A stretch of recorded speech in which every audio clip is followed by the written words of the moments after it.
अस्सलाम वालेकुम। नमस्ते, सत श्री अकाल। उम्मीद करता हूँ फिट होंगे, बेहतरीन होंगे, अपनी लाइफ अच्छे से एंजॉय करेंगे। हम तीनों की तरह देवों के देव महादेव एपिसोड 116 पार्ट 2 है। लाइक शेयर सब्सक्राइब कर दें। स्ट्रेट चलते हैं वीडियो की तरफ। मेरा नाम है मलिक सत्तार इकबाल, मेरे साथ हैं Rana Mohammad Ali, Mohammad Sameer Khokhar. So guys let's start.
मैं मानसरोवर स्नान करने के लिए जा रही हूँ।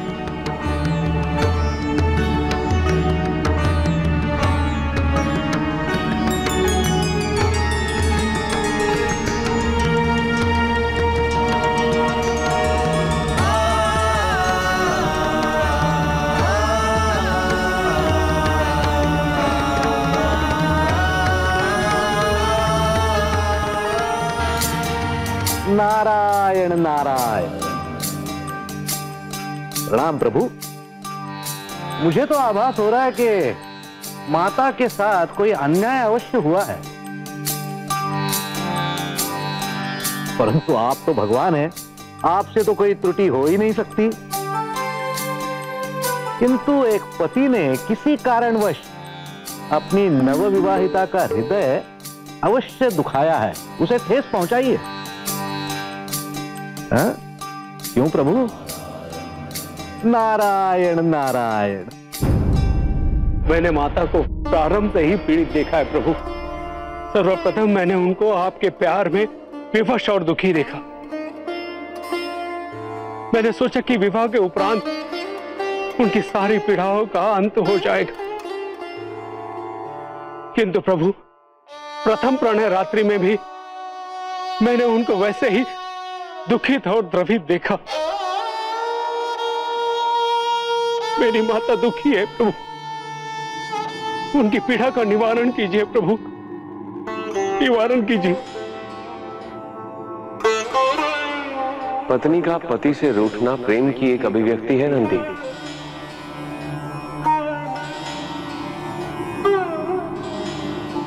मैं शीघ्र ही उनसे मनोहार कर उन्हें मना लूंगा।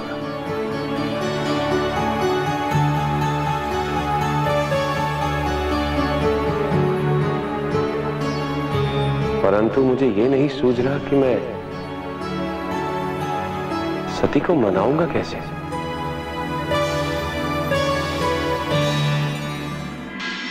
स्वामी, इतने व्यवधान के पश्चात शिव और सती का विवाह संपन्न हुआ।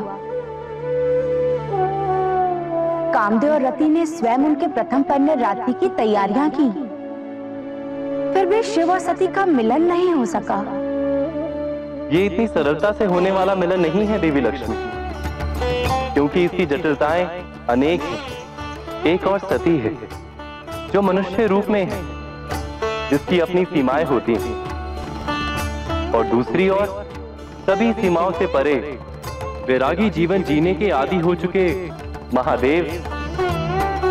इसमें समय तो लगेगा और संपूर्ण जगत को प्रतीक्षा भी करनी होगी।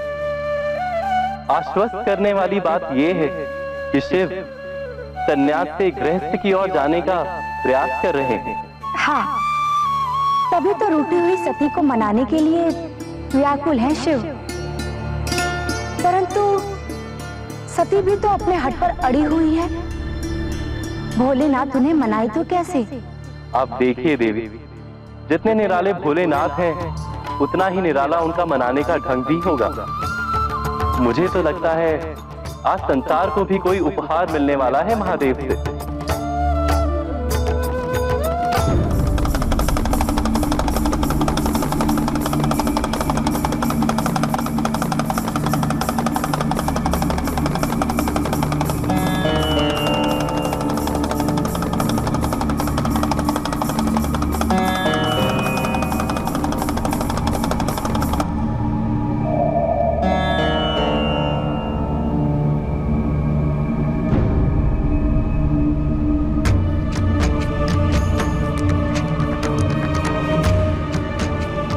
अभिनय के 4 प्रकार होते हैं। पहला होता है आंगिक अभिनय, अर्थात शरीर के भाव के सहारे चरित्र को जीवित करना। दूसरा होता है वैचिक अभिनय, अर्थात वाणी द्वारा चरित्र को जीना। तीसरा होता है आहार्य अभिनय, अर्थात साज और श्रृंगार स्वयं को चरित्र में ढालना।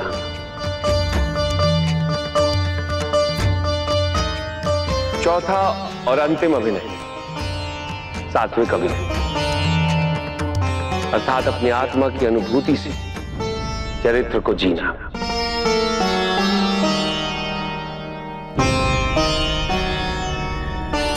धन्य हो प्रभु, धन्य हो। अभिनय की अद्भुत परिभाषा की है आपने, और मेरा कवि हृदय इस परिभाषा को काव्य में परिवर्तित करने से स्वयं को रोक नहीं पा रहा। सुनिए, आंगिकम भुवनम यस्य वाचिकम सर्ववांग्मयम आहार्य चंद्र तारादि त्वम नमः सात्विकम शिवम, त्वम नमः सात्विकम शिवम।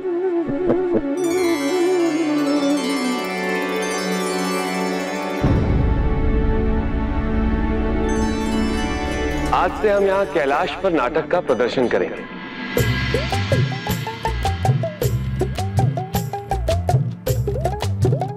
नाटक का सारांश होगा एक अप्सरा द्वारा एक ऋषि की तपस्या को भंग करने का प्रयत्न करना।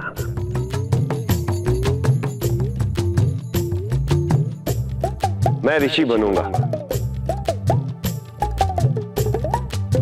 और अप्सरा की भूमिका निभाएंगे नंदी। प्रभु,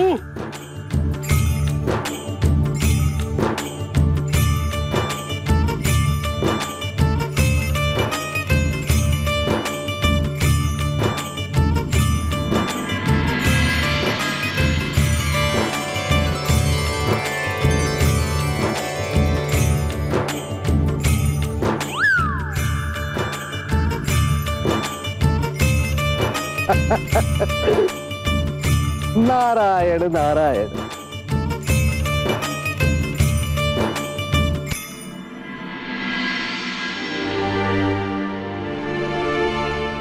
चलो नंदी चलो, अपनी भाव भंगिमाओं द्वारा ऋषिवर बने महादेव को आकर्षित करने का स्वांग रचो। चलो भी।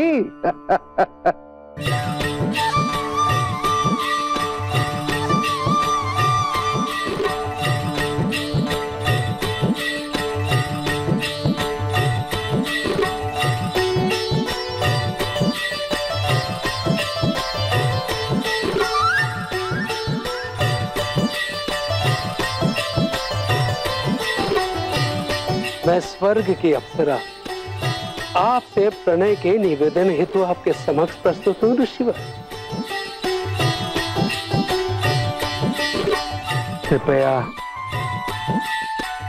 बस एक बार मेरी ओर देखने का कष्ट कीजिए। हे ऋषिवर, आंखें खोलिए ऋषिवर। हे ऋषिवर, आंखें तो खोलिए।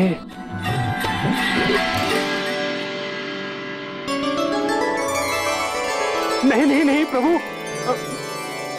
मुझसे ये सब कुछ नहीं होगा।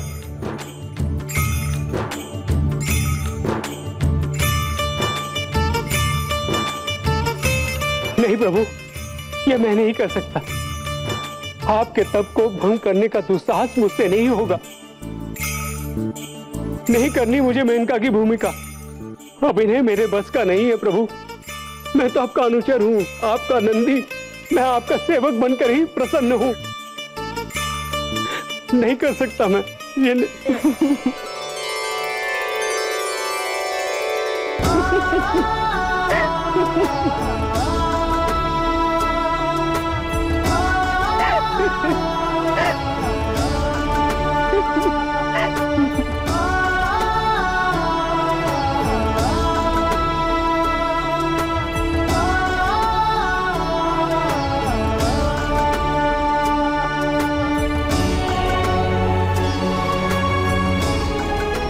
सती, क्या तुम अब भी मुझसे रूठी हो? कोई भक्त अपने भगवान से रूठ सकता है भला?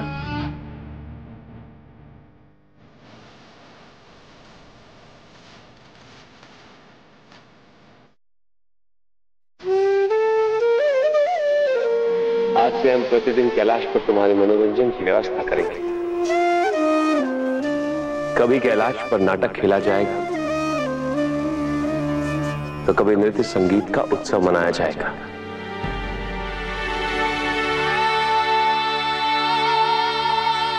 आज के पश्चात तुम कैलाश पर कभी दुखी नहीं होगी।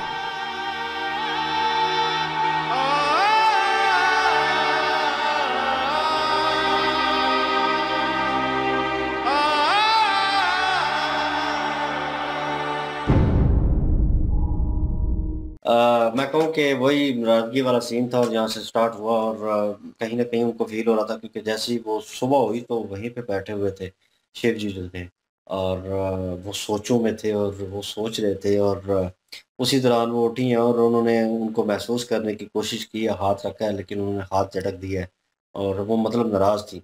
उन्होंने कहा कि मैं जो है वो स्नान करने जा रही हूँ, और वो निकल गई उसी वक़्त। लेकिन कहीं न कहीं जो नंदी महाराज हैं, वो मैंने कहा था कि वो महसूस करते हैं इस चीज़ को। उन्होंने कहीं न कहीं महसूस किया कि माता सती जो हैं वो इस चीज़ को लेकर परेशान है और जो व्यवहार आपने किया है वो उसमें फिट नहीं बैठ रही, और वो उन्हें लगता है कि उनके साथ इस दिन जो है वो ये कुछ नहीं होना चाहिए था, क्योंकि उन्होंने पास में आपकी मोहब्बत में और जो दुःख सहे हैं, और मुझे लगा कि कहीं न कहीं उनको सुख मिलेगा और वो सुख शांति में खुश होंगी, उनके चेहरे पे मुस्कुराहट आएगी। तो मैं तो वो देखना चाहता था, लेकिन ये उल्टा हो रहा है और आपको कुछ करना पड़ेगा। और शिव जी जो हैं वो कह रहे हैं कि मैं परेशान हूँ इस चीज़ को लेकर कि मैं उसे मनाऊँगा कैसे? और लेकिन ये है कि वो कोशिश कर रहे थे, और विष्णु जी की तरफ आए तो वो भी कहीं न कहीं इसी चीज़ को लेकर परेशान थे, लेकिन वो कहीं न कहीं जानते हैं इन चीज़ों को, और वो कह रहे हैं कि वो मनुष्य हैं, मतलब वो इंसान है, तो इंसान को जो है एक वैरागी के साथ जो शिव जी हैं, उनके साथ एडजस्ट करने में वक़्त लगेगा, लेकिन वो भी कोशिश करेंगे अपनी तरफ से कि मैं भी ओपन वे दे दूँ कि वो भी जो है मेरी लाइफ में जो चल रहा है और जो जिस तरह मैं लाइफ गुज़ारता हूँ, जिस तरह मैं हूँ, वो मेरे साथ एडजस्ट कर लें। तो कहीं न कहीं लगा कि हाँ, कुछ न कुछ हल निकलेगा। तो वही हुआ, और जहाँ पे कैलाश में वो एक किस्म का नाटक का उन्होंने शुरू किया और नंदी महाराज को वो करैक्टर दे दिया।